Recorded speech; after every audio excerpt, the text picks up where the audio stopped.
Hello there, and welcome to this live session of the Chemistry Clinic brought to you by Boost Revision.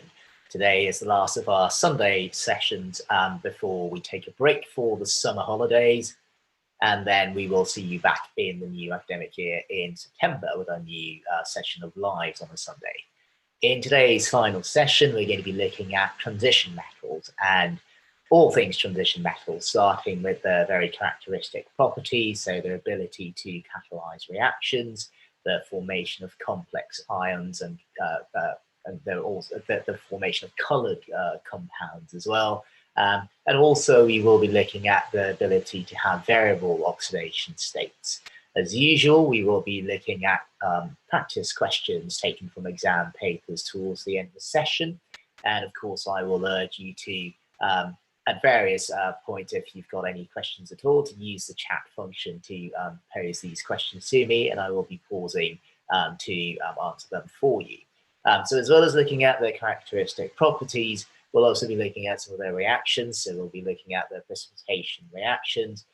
We'll also be looking at the substitution reactions. And also, to round things off, we will be looking at the shapes of the complex ions formed, as well as looking at stereochemistry and stereoisomerism in some of the complex ions. So it's quite a jam-packed session today on transition metals. I will try to go through it as deliberately as possible, but given the nature of the beast and trying to cram so much into a 15-minute to an hour session, if you do have any questions, do use the chat function, and I will address these whether in the session itself or after the session. So, as usual, I will be joining or connecting to my tablet. If you give me a few seconds, I will do that, and then we will be ready to start.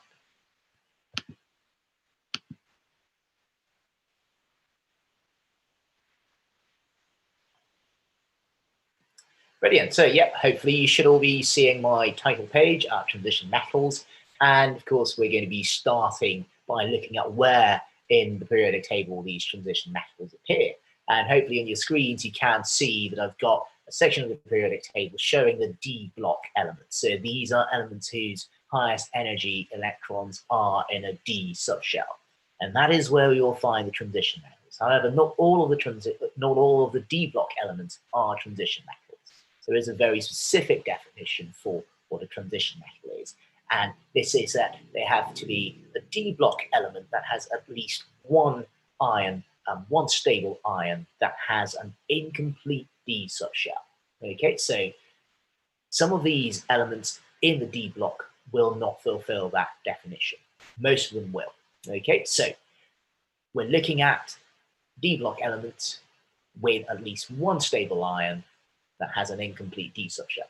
Okay, so the exception, as far as we're concerned on the A-level course, would be these elements in group 3, or let's highlight them for you. So we're looking at scandium and yttrium and that group there, as well as zinc and the elements below. So that leaves us with the transition elements being formed by these elements in group 4. I will draw a box around all the way across to the elements in group 11. Okay, so the red box is showing transition metals. Of course, at A level, we're only really going to be looking at the first row of the transition metals, so from titanium across to copper. Okay, so why is scandium not a transition metal? And scandium has only one stable ion, which is scandium 3+. And scandium 3+, if you write the electronic configuration, you will find that it has no D subshell electrons at all. Okay, so let's make a note of that.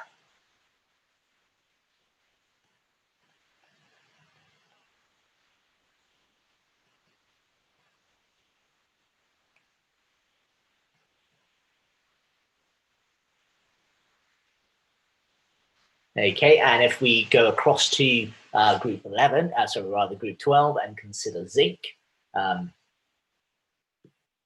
only stable ion of zinc is zinc 2+, and the zinc 2+ ion has a completely filled D subshell, so not a transition metal.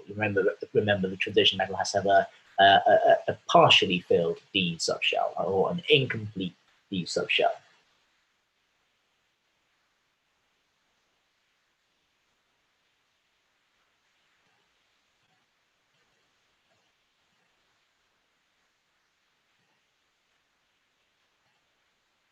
Okay, so that's why scandium and zinc are not transition elements, and that logic would apply to the elements below them. Okay, so let's move on to recap a little of what we should already be able to do quite seamlessly in writing electronic configurations for these transition elements. I'm going to pick out 3 examples out of the 5 elements that I've got on your screen to speed things up a bit. So if we start with titanium, which has got 22 electrons, so let's write that down to remind us. So we've got 22 electrons. We're going to start with the 1s orbital, of course, which has 2 electrons, and then you're going to have the 2s, and then the 2p. Okay, so we're up to 10 electrons, and then you're going to have the 3s, and then 3p. Okay, so we're up to 18 electrons. We've got 4 electrons to fill our orbitals with. So the next is going to be the 3d, which is going to be 3d2 and 4s2. Okay, so that's the electronic configuration for titanium. Now, of course, you can write that electronic configuration as 4s2, 3d2. It doesn't matter, you will not be penalized. So, for instance, it's perfectly acceptable to write 4s2, 3d2 when writing the electronic configuration. Perfectly fine. Okay, so we AR in the box there. Okay, so that's the electronic configuration for titanium. If we jump a couple of elements, so not do iron and cobalt, and we hop straight over to chromium. Chromium, if we go back to our periodic table, has got 24 electrons, because it's got an atomic number of 24. So we're looking at chromium and 24 electrons. And so again, 1s2, 2s2, 2p6, 3s2, 3p6, and we're up to 18. So we've got 6 more electrons to fill orbitals with. And same round, we're going to have, if I keep to my original pattern, we're going to have 3d 5 and 4s1. Okay, now you might be wondering, why is it that we've got why do we not have 4s2 and 3d4? And this is to do with the fact that your electronic configuration, as shown, makes our chromium a lot more stable. As to why there is that increased stability, the arguments and the reasoning are well beyond the remit of the A-level course. It's pretty complex. You might find a very simplistic explanation in your textbook at A-level saying that a half-filled D subshell, where all of your orbitals are singly occupied, makes things more stable. But you can find exceptions to that sort of seemingly convenient explanation further down in the D block. So it's not a reason to reach out to. Certainly, if that's what's in your textbook on the OCR course or the AQA course or whatever course, then that's what you're going to have to use in an exam. Okay, so there's something especially stable about your D subshell that is half filled. So having 5 out of the 10 possible electrons, each of those 5 electrons occupying its own D orbital. Okay, and then there is another sort of exception to the rule about building up from the lowest energy electrons first and filling them first before moving up to the next one. If we look at copper has got 29 electrons altogether, and so you end up with 1s2, 2s2, 2p6, 3s2, 3p6, and then you have 3d10 and 4s1. Okay, so instead of having 4s2 and 3d9, what we end up with is 3d10 and 4s1. Again, it clearly must be sort of the more stable electronic configuration, but for reasons that are well beyond the scope of the A-level syllabus, we can't explain, or I'm not going to explain why that is, because it's pretty complex. So these are two exceptions that you will just have to accept.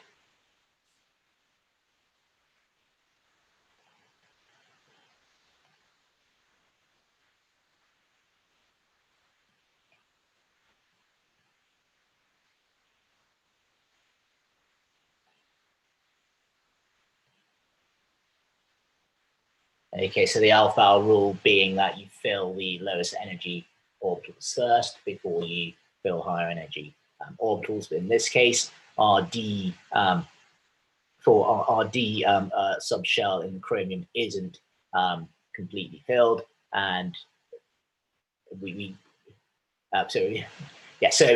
got a partially filled D subshell, and then you've got electrons in the 4s. In the copper, you've got a completely filled D subshell, and again, we've got only one electron in the 4s. Okay, so that's a recap of electronic configurations for you. If we then move on to another two of the characteristic properties of transition metals, so the fact that they've got variable oxidation states, and also the fact that they form colored ions and compounds. We can see, again, looking at the transition metals, so from titanium all the way across to copper, that you do have quite a large number of stable oxidation states that these elements can adopt. If we take manganese, for instance, in the middle, it's got oxidation states ranging from +2 all the way to +7. If you consider copper, for instance, copper has got two oxidation states shown there, stable oxidation states, +2 and +3. You can also form copper in the +1 oxidation state, although that isn't very stable unless it's in solution, or you've got a compound of copper 1 surrounded by water. If we look at chromium, chromium typically is seen in the +6 oxidation state in compounds like dichromate. So we're looking at this typically sort of orange solution of chromium 6, and we also know that when that chromium 6 is itself reduced, it typically will go to chromium 3. It can go down to chromium 2 as well. And but these oxidation states, you've got associated colors for compounds in those with metals in those oxidation states. So if we think about say potassium permanganate or manganate 7, it is a purple color. Of course, when you reduce it to manganese 2+, typically it is colorless, although under certain conditions you can see the very sort of pale pink color that you would expect to see for 2+. And then we can also think about iron, for instance, which in the +2 oxidation state is that pale green color, and when it is in the +3 oxidation state, so when it's been oxidized, it's got a yellowy sort of rust color to it. Okay, so at the heart of these sort of different colors is a phenomenon that you only associate with your transition metals. Now, for many A-level courses, or rather for some A-level courses, you're not required to explain the origins of color, and the OCR course is one such course, but I still think it's an interesting thing to consider. And if we look here very briefly, you've got an example in copper and copper 2+, and there in copper 2+, you've got the 5d orbitals and the 3d subshell, and you've got, because it's lost 2 electrons, it now has 9 electrons in its d subshell. Now, when copper 2+ forms a compound or forms a complex ion with ligands bonded to the copper ion, the d orbitals split in energy. They're no longer the same energy. Two of those d orbitals become higher in energy, and the other three become lower in energy. And that results in this energy gap here. So the energy gap shown between the lower energy d orbitals and the higher energy d orbitals. Now, because you've got room in that orbital for an electron to another electron to be added, it is possible to promote an electron from any one of those three orbitals into that orbital there. And all that is required for that to happen is the correct wavelength of light.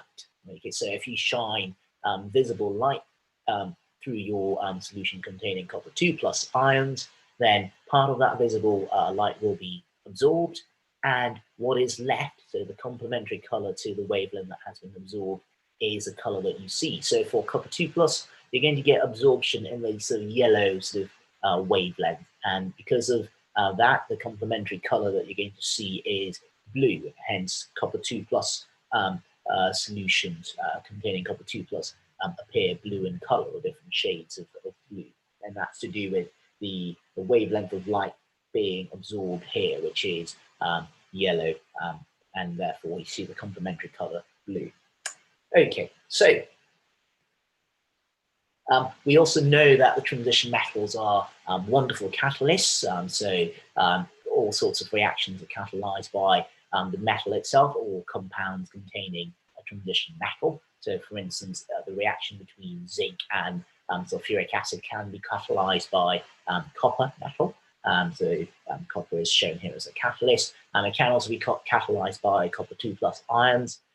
We've also seen in the decomposition of hydrogen peroxide, shown here, that manganese oxide, and so manganese in the +4 oxidation state, is a very effective catalyst for this reaction. And there are a number of reasons to use transition metal catalysts in industry. And principally, the most important one, of course, is the amount of energy saved in lowering the activation energy of these reactions. So there is a huge drive to, so as far as the advantages go, save energy, reduce energy costs.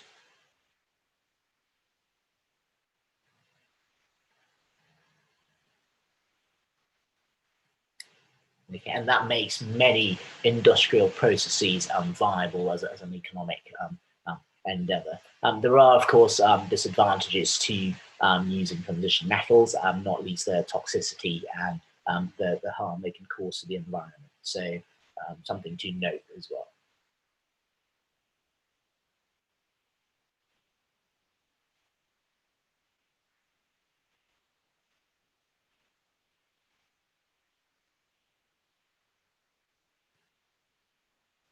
Okay, so these are things to bear in mind. They are brilliant for lowering energy costs. They make lots of chemical processes economically viable, but there can be disadvantages. They can be very toxic to not just humans, but to all kinds of organisms in the environment. They can be damaging to the environment in a more general sense.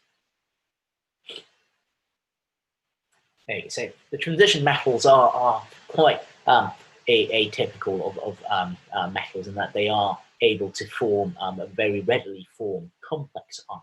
So a complex ion is a metal ion that has got ligands that form dative covalent bonds to that metal ion. So in the example we've got here, you've got our central metal ion being this copper species, and that copper ion is bonded to 6 water molecules via dative covalent bonds. So I've deliberately shown these bonds using arrows to show that we've got a dative covalent bond or a coordinate bond, which is another name for a dative covalent bond. Okay, so all of these bonds are dative covalent bonds. You can see that because they're drawn from the lone pair on the oxygen of the water molecule, of each water molecule there. Okay, so a complex ion is a central metal ion that has one or more ligands bonded to it via coordinate bonds. Okay, so these water molecules are known as ligands. And so it feels a bit circular, but a ligand is an ion or a molecule that bonds to a metal ion using a coordinate or dative covalent bond. Okay, so the ligand can be a molecule such as water, so molecules. It can also be an ion. You will see examples of ligands very shortly, such as the chloride or the hydroxide ligands that are, of course, charged or are anionic. Okay, so an ion or molecule that bonds to a metal ion using a coordinate or dative covalent bond. And they come in different kinds. So you can have a monodentate ligand. A monodentate ligand is simply a ligand that forms only one dative covalent bond. So water in this example is an example here. It can only, in this instance, form one dative covalent bond to our metal ion. Okay, so now you might wonder why that is, given that it's got two lone pairs, only one of which I've shown. It's because the other lone pair would be orientated in a direction that does not allow it to form a dative covalent bond to your central metal ion. Okay, so we've got monodentate ligands. You can also have bidentate ligands. And a bidentate ligand, as the name suggests, can form two dative covalent bonds to your central metal ion. Okay, so a good example would be ethane 1,2-diamine, which if I draw, or rather write the formula down, so that would be NH2 and then CH2, CH2, NH2. Okay. And then you can have other ligands that are able to form more than two covalent bonds, and we'll generally refer to those as multi-dentate. Okay, so you will come across examples such as EDTA, which can form 6 coordinate bonds to your central metal ion.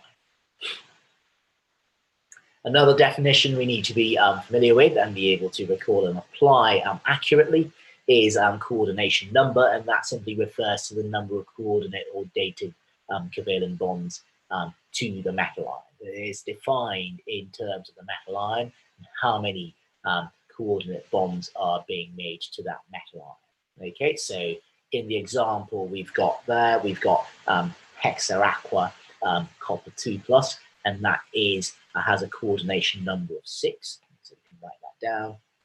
The coordination number. Okay, so it is 6 coordinate, and knowing the coordination number is a way of sort of working out what the geometry or what the shape of that molecule is likely to be. Okay, so that's where we're heading to next. Now, at this point, we're going to pause briefly and see if there are any questions for me. If you bear with me a second, I'll check my chat window. Okay, so currently no questions in a minute. So what we will do is continue with our work. Okay, so moving on to the different shapes of complex ions. Now, unlike our work with the elements in the main group, so looking at the p block elements and working out shapes using electron pair repulsion theory, we can't do the same with our transition metals. We can't work out the shapes by simply knowing how many valence electrons there are in the transition metals, because there are too many electrons to consider, and the model VSEPR electron shell repulsion, electron pair repulsion theory breaks down with our transition metals. What we need to consider with our transition metals and the shapes is the size of the ligand and the size of the metal ion. Okay, so that's about as general a model as we're going to use for our transition metals. And so there is an element of simply knowing the examples that your exam board wants you to know. But generally speaking, it's about the size of the ligand and the size of the metal ion. If you want to delve deeper into it, there is an underpinning theory called crystal field theory, and a more sort of complex version of that called ligand field theory, that sort of deals with the shapes of transition metal complexes in a more rigorous manner. But for our purposes, we're simply going to consider the size of the ligand in question. And there are very few ligands we need to consider as far as the A-level course goes. Okay, so the shapes you're going to come across are as follows. You will have come across this shape before. So here you've got a 6-coordinate transition metal complex, and of course when it's 6-coordinate, it's going to be octahedral. And then you can have a 4-coordinate transition metal complex, which would give you a tetrahedral geometry. We'll look at examples very shortly. And where you've got a 4-coordinate transition metal complex, the alternative shape can be square planar, and square planar is typical of D8 elements. So if we look at our D block and we look at the elements from nickel and below, so if we go back to the periodic table, so nickel, palladium, platinum, they tend to form square planar. They tend to form square planar complexes. So square planar here. Of course, the planar in the name means that it is flat. You can also get linear complexes. So linear complexes, we'll see an example very shortly, one that you would have come across in organic chemistry. Okay, so for the octahedral complexes, an example could be the hexaaqua copper 2 that we've just seen. So 6 water molecules as ligands, and of course square brackets and a 2+ indicating the charge of our complex ion. For a tetrahedral complex, you could have tetrachloro copper 2 minus in this instance. Okay, so each of those chloride ligands has got a charge of 1 minus. The copper itself has a charge of 2+, so 4 minus and 2+ gives you 2 minus as the overall charge on that complex. And then we've got an example of a square planar transition metal complex would be, I guess, a cisplatin, which would have 2 ammonias and 2 chloride ligands. And the platinum would be in the +2 oxidation state. The chlorides would be -1 each, so there's no overall charge, so we don't need square brackets. And then if we look at our linear complex, we could go for the amino complex of silver, which is what you find in Tollens reagents. So you're going to have silver and 2 ammonia ligands, NH3, 2 ammonia ligands, and the overall charge would be plus. So silver 1, essentially, it looks like that. Okay. So those are all examples of common geometries that you would be seeing on the A-level course. Okay, and again, the way to work out what shapes they're going to be is by looking at the size of a ligand. So if we look at the most common distinction you need to be able to make is between water and chloride ligands. So if we look at copper, when it's got 6 water molecules bonded to it to form the copper 2+, hexaaqua copper 2+ complex, it adopts an octahedral shape because you can fit 6 water molecules around it. But the chloride ligand is much larger than the water ligand, and it will only fit 4 of those around it. Right? So if we're looking at the same metal, so copper in this instance. Okay, so that's the sort of thinking you want to be able to carry out as far as the shapes of complex ions is concerned. Okay, now just as we've seen stereoisomerism in organic chemistry, and we've seen optical isomers and EZ stereoisomerism, you will have the same in in transition metal complexes, depending on the types of ligands and how many of those ligands are forming coordinate bonds to your central metal ion. All three pairs of complexes on your screen exhibit some form of stereoisomerism. We're going to be looking at what kinds of stereoisomerism these are very shortly. So if we take these two first of all, which is perhaps the easiest to start with, you've got your chloride ligands side by side and your ammonia ligands side by side, and so we have a cis arrangement. So we've got cis platin as our complex, and where you've got your chloride ligands at opposite ends with essentially a 180-degree angle to them, formed to the platinum, and your ammonia ligands sort of on opposite sides as shown here, and then you've got trans platin. Okay, so we've got cis and trans isomerism in our complex ions, as you can have in alkenes if you've got the right groups attached to the carbons either side of a double bond. Okay, we can also have, so this is cis and trans isomerism in square planar complexes. You can also have cis and trans isomerism in octahedral complexes if you have two types of ligands present and you've got 4 of one and 2 of the other. So in this instance, we've got chloride ligands, we've got 2 chloride ligands, and we've got 4 water ligands. So you can arrange them in a trans or a cis arrangement. So in this instance, we've got the trans arrangement of our chloride ligands, whereas in this arrangement here, our chloride ligands are cis to each other. Okay, and again, it's a good way of thinking about it is to consider the bond angle of your chloride metal chloride bond there. That's 180 degrees. You've got trans, and you've got 90 degrees here next to each other. You've got cis. Okay, so we've got cis trans isomerism.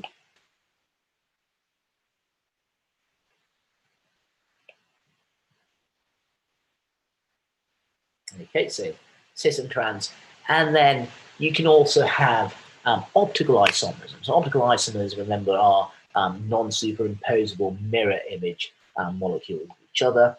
And exactly what we've got in this scenario here. So if I get rid of that and sort of use a mirror line there.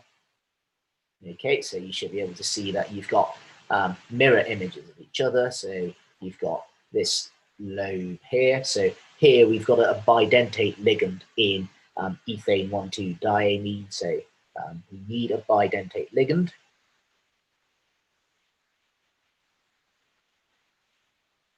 And we also need 3 of that bidentate ligand for us to observe optical isomerism.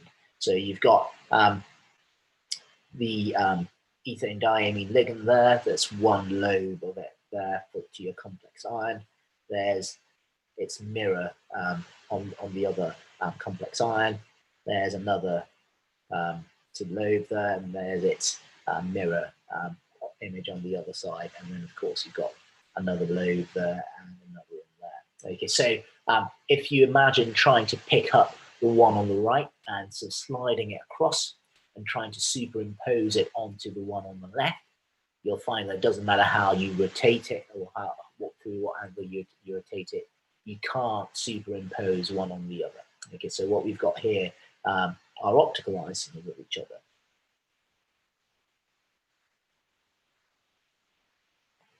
Okay, so that is observed when you've got 3 bidentate ligands.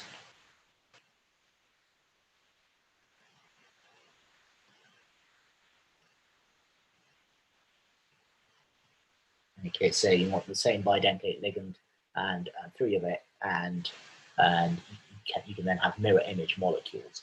You can also have 2 bidentate ligands and then 1 other ligand, but you need to have 2 of that other ligand so that you can have achieve the same effect of having mirror image molecules that are non-superimposable. Okay.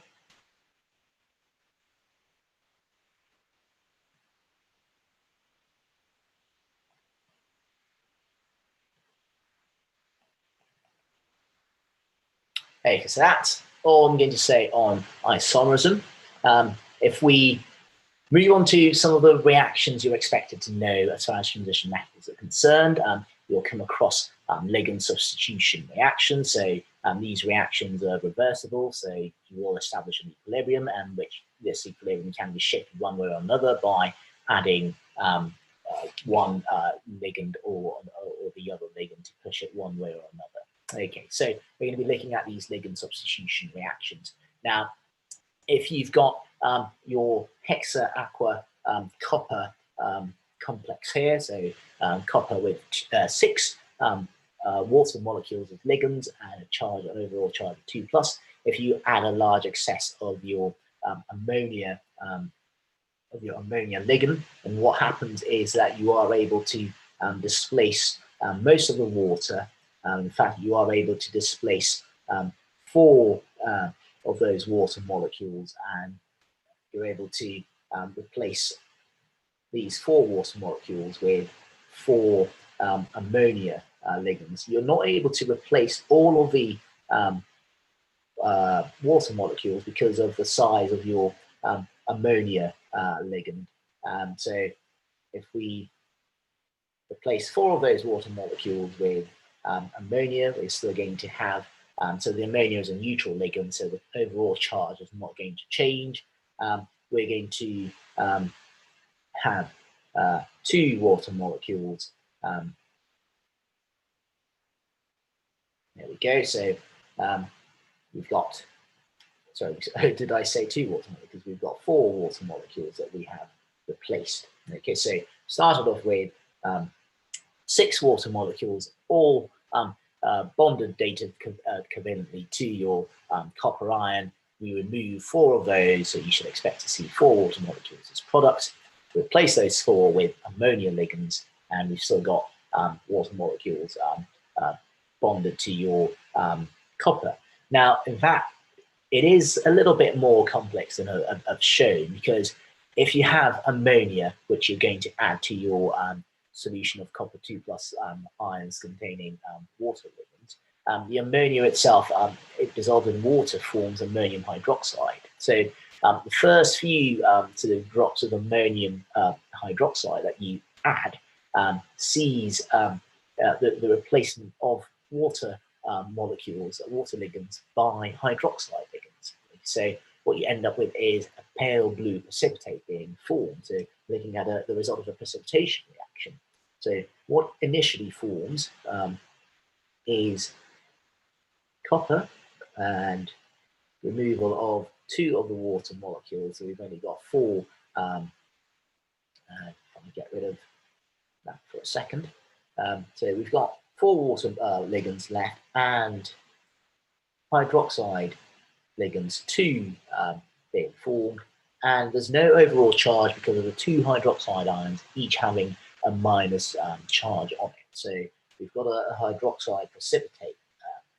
Okay, so we form this solid precipitate, and of course we've got 2 moles of water being formed. And then if you add further ammonia to your precipitate, you can then dissolve it to get the amino complex that we saw earlier. So you could then have Cu H2O4. Again, let's get rid of the square brackets because it's not charged at this stage. And we've got OH2, so that's your copper hydroxide. And to that, of course, you can add your ammonia, which would get rid of your water and also your OH minus ions. And so what you end up with is our NH3, which we would have 4 of, and we would also have 2 water molecules. And that, so if we, so that's the same as that species there, and we would also have formed 2 water molecules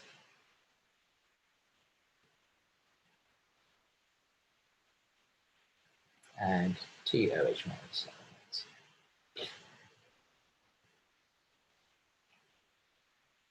Okay, so this particular complex is a very deep blue color. So if we might be worth adding colors to that. So that's a pale blue color, and that is a deep blue intense color. Okay, so again, if we if we do check our equations, we need to make sure that they are balanced. So you've got so if we look at the charges first of all, there's no overall charge on the left-hand side. There's no overall charge on the right-hand side. We've got 2 hydroxides, 2 hydroxides, 4 water molecules, and we've got 2 and 2, 4, and then we've got 4 ammonias and 4 ammonias there as well. Okay, and the same would apply to this equation here. You've got 2 hydroxides there, you've got 2 hydroxides, you've got 6 waters there, you've got 4 and 2. Okay, so we've got balanced equation all around for these ligand substitution reactions. You can also get ligand substitution reactions by adding chloride to our hexaaqua copper there. And if you do that, as we saw on the previous page when we're looking at the shapes of these transition metal complexes, in this instance, you're going to be forming the tetrahedral complex, so tetrachloro copper 2 plus, but not copper 2 plus, I should say 2 minus, because each of those chlorides is 1 minus, so 4 of them altogether, 4 minuses. The copper is 2 plus, so overall you're going to have a 2 minus charge. And of course, you will have removed the 6 water molecules, so you end up with your equation as shown. Okay, so that's our hexaaqua copper 2, which is a pale blue color, and our copper tetrachloro copper is it's a greenish tinge to it, possibly yellow. So I'd say I'd go for yellow. I think we'll double check the colors in a second. I think that's a yellow color more than sort of pale green. So again, we can write the same equation using this notation instead of drawing the structure in full. So Cr4 and 2 minus and 6 H2Os. Okay, so those are 2 examples of ligand substitution reactions. If we look at another one involving chromium, which is a little bit more interesting than our copper for reasons you'll see very shortly. So again, you can, in the case of chromium, you can actually replace all of the water ligands with your ammonia. That's because of the difference in size of your chromium compared to your copper. So chromium being a bit larger than your copper. So if we show the result of this, you're going to again have your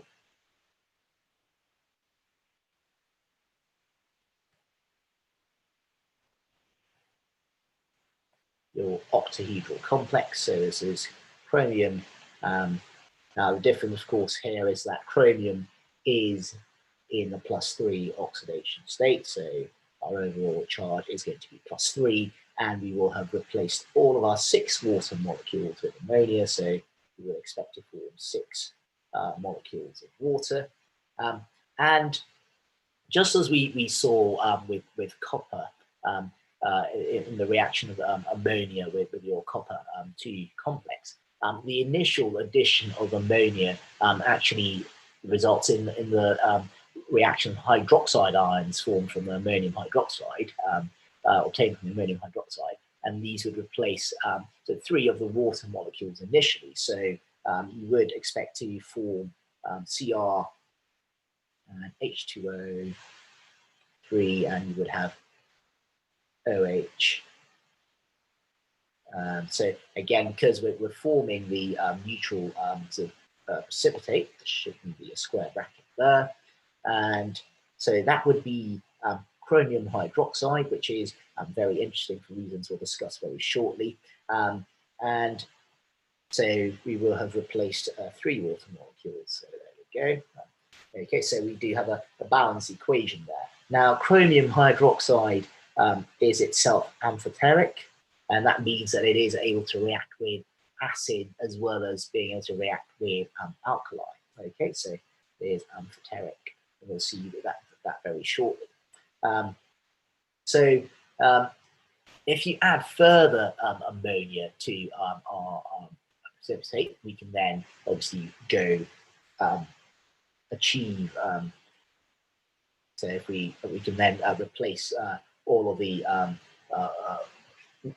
our ligands or dissolve the precipitate even to give us the hexaamino chromium 3 species. So we can write an equation to show exactly that. So H2O, 3 lots of, OH, 3 lots of, and if we add 6 ammonia to that, it's going to give us our Cr, NH3, 6. That's going to be 3 plus, and we're also going to have your 3 water molecules and 3 hydroxide. Okay, now for your amphoteric chromium hydroxide solid, you can react it with acid. So if you reacted it with acid, what you would be doing is protonating each of these 3 hydroxide ions, and that would take you back to that species there. But if you reacted it with more hydroxide, in this case, excuse me, so if you reacted with more hydroxide, you can end up forming the more ammonia, I should say. You can then end up forming the hexaamino complex. You can also form a tetrahedral complex where you've got 4 hydroxide ligands and an overall charge of 1 minus. Okay, so amphoteric, it can react with both acid and alkali. Okay, so these 2 tables essentially sum up the ligand substitution reactions we've seen. So where you've got a small amount of hydroxide, you end up forming the precipitate, so the solid hydroxide, and you can see that for copper, manganese, iron 2, and iron 3, and chromium as well. And of course, if you've got your so you've got these ionic equations here, which are simplified versions of the equations on the left-hand side. Okay, so in effect, you're forming the hydroxide, which is CuOH2, which is another way of writing that. Okay, and if you add a small amount of ammonia, as we've described, you will be in effect forming these complexes, these solid precipitates, and the ammonium species as well. Okay, so something to bear in mind. And then if you react your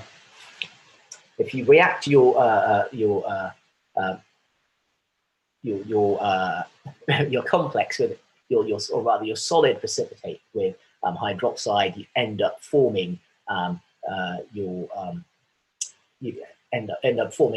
dissolving your precipitate. Not all precipitates are dissolvable or soluble, I should say. In the case of chromium, I beg your pardon, I did say that you would be forming a tetrahedral complex when you add an excess of hydroxide. In fact, it is an octahedral complex, so you can form or have 6 hydroxide ligands and a 3 minus charge rather than the 4 that I said would be the case.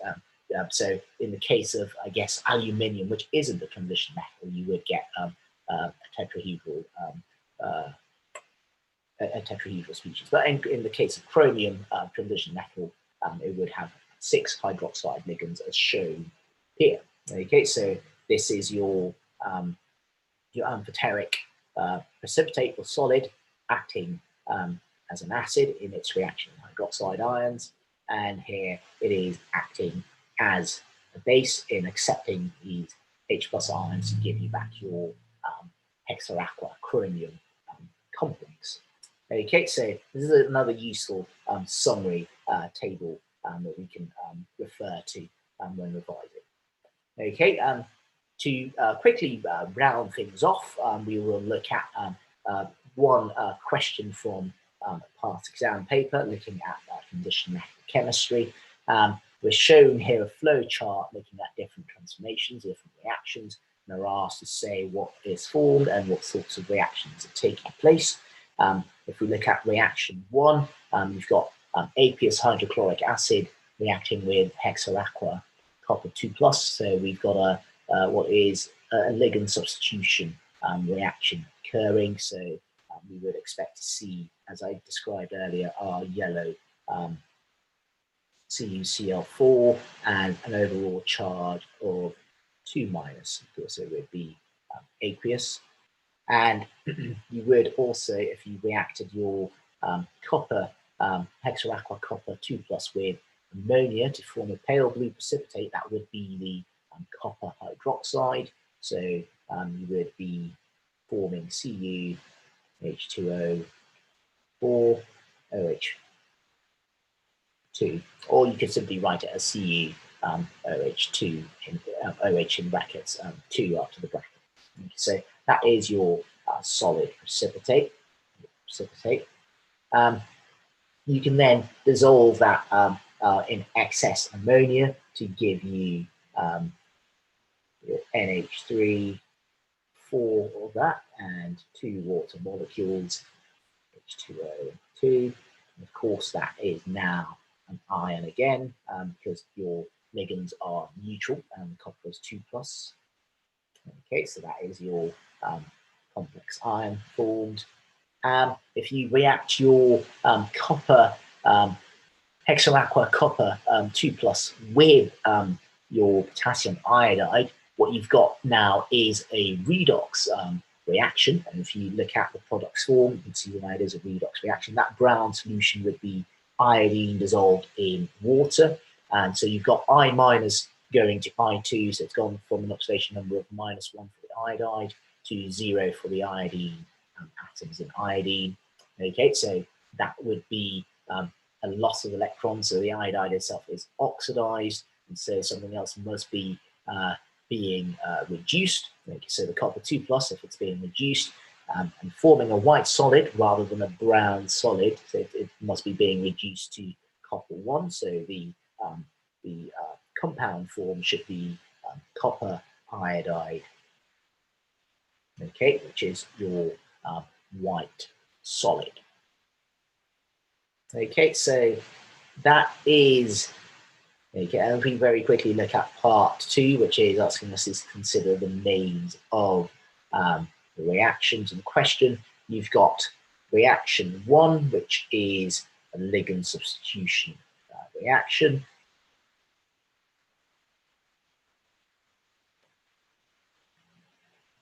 And reaction 2, which is a redox reaction. Okay, so you've got a fairly straightforward sort of starter to this question here. In the second part of the question, we've got I'm going to talk you through how to do this rather than working through all the way to the end. We're told we've got a hydrated nickel 2 complex A, which is heated in crucible to remove water of crystallization. So you start off with your massive crucible and hydrated complex, which we're given there, and you're then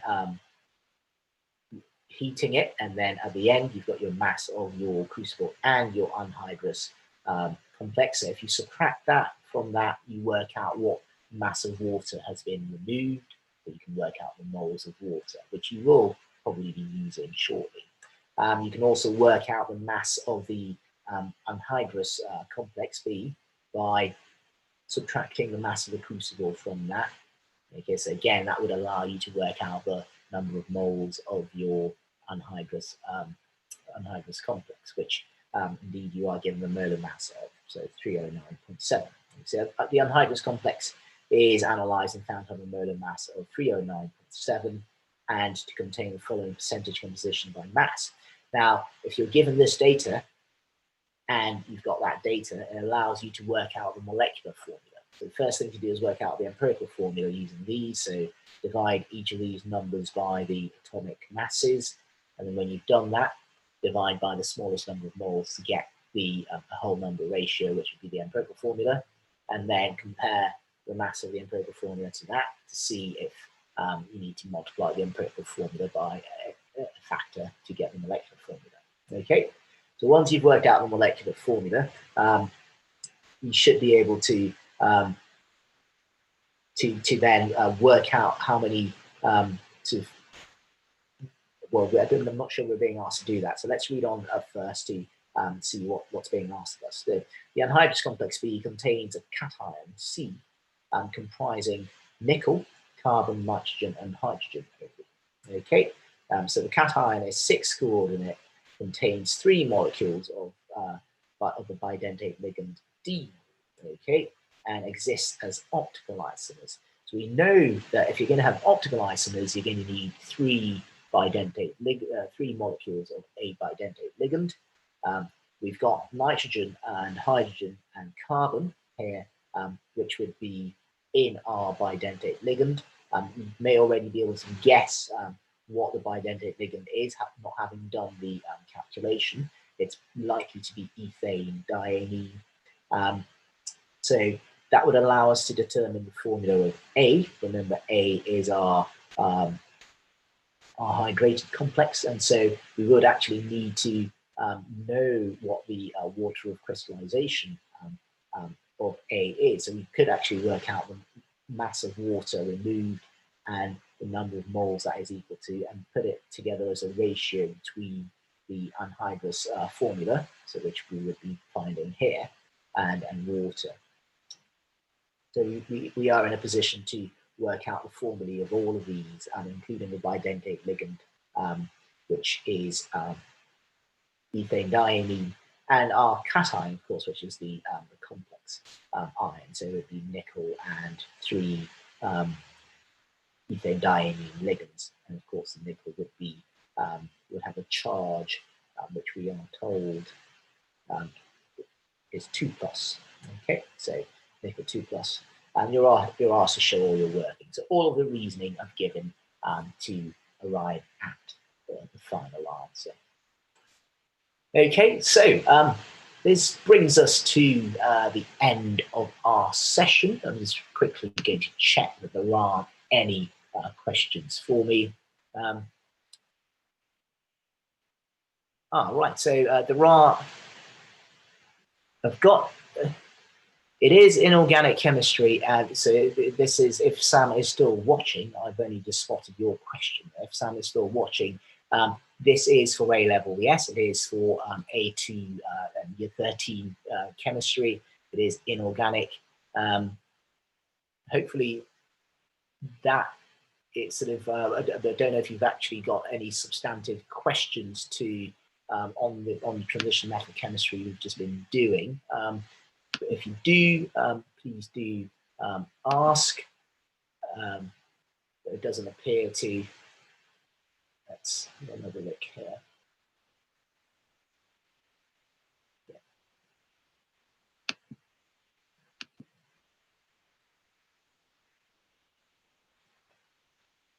Let's have a quick look.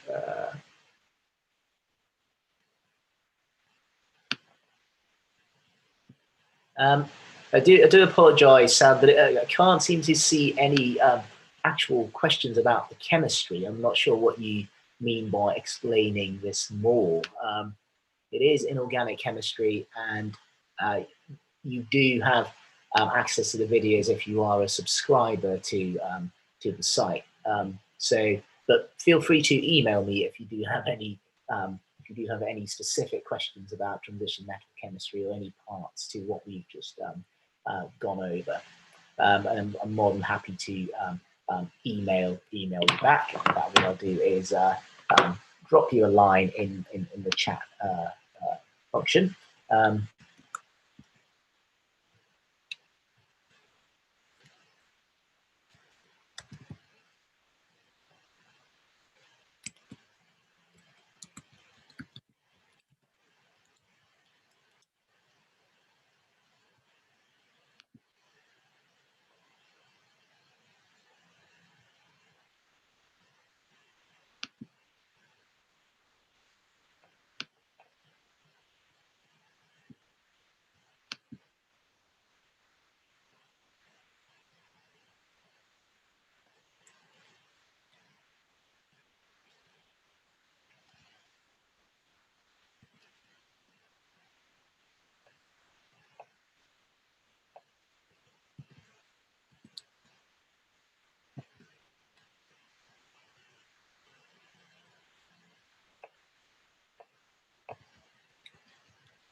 Okay, so that brings us to the end of our session. I have just replied to a question about the content we've been working on, the transition metal chemistry. If there are any substantive questions on the chemistry itself, please do email and I will be more than happy to write back to you. Thank you very much for joining me. Hope you have a great summer. I will see you in the new academic year, and have a great summer. Thank you very much.